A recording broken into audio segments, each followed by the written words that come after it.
రాంబాబు మీడియాతో మాట్లాడుతున్నారు. ఇప్పుడు ఆ లైవ్ చూద్దాం. కుప్పానికి రెవెన్యూ డివిజన్ తీసుకురాలేకపోయావు, నీ కుప్పాన్ని మున్సిపాలిటీ చేసుకోలేకపోయావు. అక్కడ దాకా ఎందుకు? నా నియోజకవర్గం నేను అక్కడ పోటీ చేశాను, నేను అక్కడ దాన్ని బ్రహ్మాండంగా చేస్తాను, ఎయిర్పోర్ట్ తీసుకొస్తాను, అక్కడ అనుసంధానం చేస్తాను, అది చేస్తాను ఇది చేస్తాను అన్నాడు. కొంప కట్టుకున్నావంటే సొంత ఇల్లు కట్టుకున్నావా? వస్తే కుప్పం వస్తే గెస్ట్ హౌస్లో ఉండాలి నువ్వు, ఇక్కడ ఆంధ్రప్రదేశ్ వస్తే లింగమనేని వాళ్ళు గెస్ట్ హౌస్లో ఉండాలి, పవన్ కళ్యాణ్ ఆంధ్రప్రదేశ్ వస్తే నో హోటల్లో ఉండాలి. సొంత ఇల్లు లేనటువంటి వారు మీరు ఈ రాష్ట్రంలో, మీరు ఇవాళ ఈ రాష్ట్రాన్ని ఏదో చేస్తారు అంటే కుప్పం ప్రజలే కాదు ఏ ప్రజలు నమ్మనటువంటి పరిస్థితి ఉన్నది అనే విషయాన్ని మీరు గమనించండి.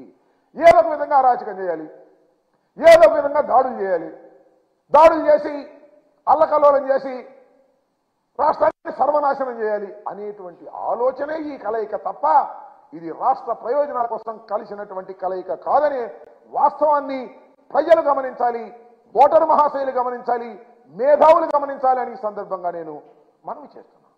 ఎంత దుర్మార్గమైనటువంటి ఆలోచనలు చేసి వాళ్ళ చంద్రబాబు నాయుడు గారు, పవన్ కళ్యాణ్ గారు, లోకేష్ గారు అరాచకాలు సృష్టించేటువంటి కార్యక్రమాలు మీరు చేస్తున్నారు. నేను మనవి చేస్తున్నా. ఇవాళ ఏదో మా శాసనసభ్యురాలు, మా మంత్రివర్యులు, బీసీ కులానికి చెందినటువంటి ఒక మహిళ ఆఫీసు మీద మీరు దాడి చేశారే, చట్టం ఊరుకుంటుందా? ఉక్కు పాదంతో అణిచివేస్తాను జాగ్రత్త అని మనవి చేస్తున్నా. అరాచక శక్తులకు ఈ రాష్ట్రంలో తావులేదని మనవి చేస్తున్నా.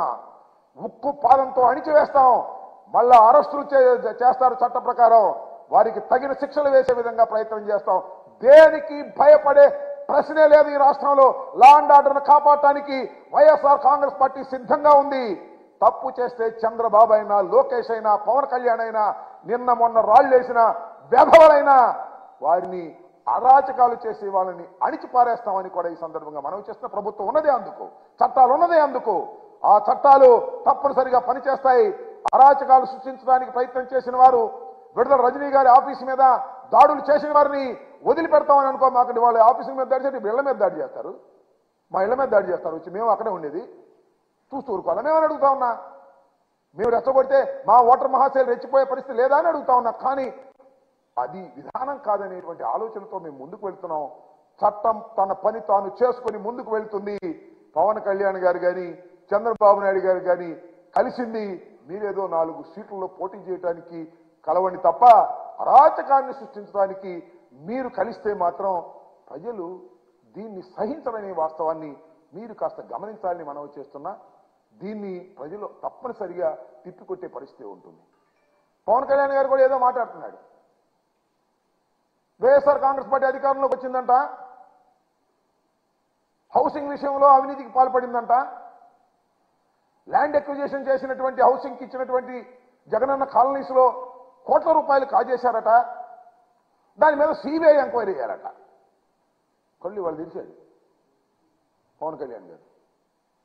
చంద్రబాబుతో కలిసిన తర్వాత ఆయన స్క్రిప్ట్ రాయటం, ఈయన సిబిఐ ఎంక్వైరీ చేయమంటాం.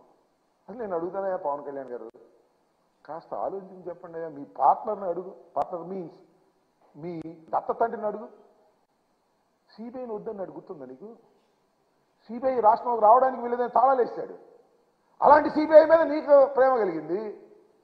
ఆయన అనలేడు సిబిఐ అంటే, ఎందుకంటే ఆయన అనలేడు కాబట్టి నీ చేత అనిపిస్తున్నాడు. రావణాసుడికి 10 తలకాయలు ఉన్నట్టు చంద్రబాబుకు నువ్వు ఒక తలకాయ, ఈ తలకాయ మాట్లాడుతున్నాడు. సిబిఐ ఎంక్వైరీ చేయాలి జగన్మోహన్ రెడ్డి గారి మీద, ఎంక్వైరీ చేయాలి, అవినీతి జరిగింది. సిబిఐ ఏంటి నాకు అర్థం కాలేదు. సెంట్రల్ గవర్నమెంట్ అథారిటీ అది, సెంట్రల్ గవర్నమెంట్ వారు వేస్తే వేస్తారు. అదే చంద్రబాబు నాయుడు గారు సెంట్రల్ గవర్నమెంట్ పంపించినటువంటి సిబిఐ రాష్ట్ర సరిహద్దుల్లోకి రావడానికి వీలు లేదని గగ్గోలు పెట్టి తాళాలు వేసినటువంటి చంద్రబాబు నాయుడు గారి ప్రభుత్వం అప్పుడు ఉంటే ఆ పార్టీతో నువ్వు జత కట్టి ఇవాళ ఈ పిచ్చి మాటలు మాట్లాడే పరిస్థితికి నువ్వు ఎందుకు దిగజారిపోయావో ఒకసారి ఆలోచించమని మనం చేస్తున్నాం. చంద్రబాబు నాయుడు గారి ప్రభుత్వం అధికారంలో ఉన్నప్పుడు నువ్వు అపోజిషన్లో ఉన్నట్టుగా నటించావు కదా. చివరిలో ఏ రోజైనా ఒక లెటర్ రాసావంటాయా ఇంత అవినీతి జరుగుతుందని మైకులో చెప్పడం తప్ప? చంద్రబాబు నాయుడు గారు అవినీతి చేశాడని చెప్పావు, లోకేష్ బాబు అవినీతి చేశాడని చెప్పావు, మంత్రివర్గ సభ్యులు అవినీతి చేశారని కేకలేశావు. ఆ రోజు కూడా విమర్శించావు, మర్చిపోయావు నువ్వు కలిసిన తర్వాత. ఆ రోజున ఎప్పుడైనా కేంద్ర ప్రభుత్వానికి లెటర్ రాశావా? రాయు. ఎందుకంటే ప్యాకేజ్ సిస్టమ్. ఆయన ప్యాకేజ్ ఇస్తాడు, నువ్వు మాట్లాడతావు. ఇవాళ కూడా నువ్వు ఆయన ప్యాకేజ్ ఇస్తేనో ఆయన ఏదో ఇస్తేనో జగన్మోహన్ రెడ్డి గారి ప్రభుత్వం మీద సిబిఐ ఎంక్వైరీ చేయాలని లెటర్ రాసేటట్టి స్థాయికి దిగజారిపోయినటువంటి పరిస్థితిలో ఉన్నామనే విషయాన్ని ఈ సందర్భంగా నేను చెప్పదలుచుకున్నాను.